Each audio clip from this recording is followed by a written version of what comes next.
আসসালামু আলাইকুম ওয়া রাহমাতুল্লাহি ওয়া বারাকাতুহু।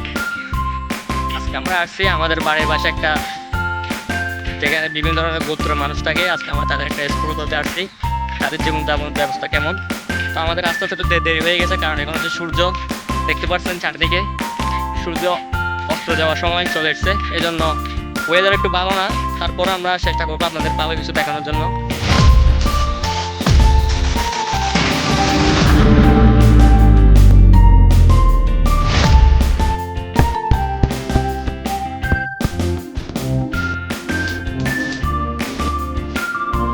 গাইস, এটা হচ্ছে আমরা একটু রিসার্চ করে পেয়েছি।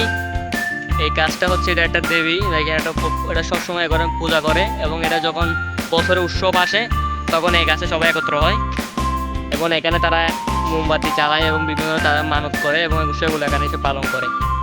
মনে করতে পারেন তারা একটা তাদের এই যে তাদের ধর্মের একটা অংশ হয়ে গেছে। দর্শক, আমরা যত দুনিয়ার মধ্যে যত গর্ব দুনিয়া যত ধর্ম যত রকম ইয়ে আছে সব আমরা দেখবো।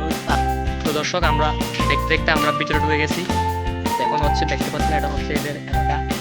এটা বিভিন্ন ধরনের মগ, তারপর হচ্ছে বিভিন্ন ধরনের ছাকমা, মারমা, এগুলো সবগুলো মিক্স হয়ে থাকে।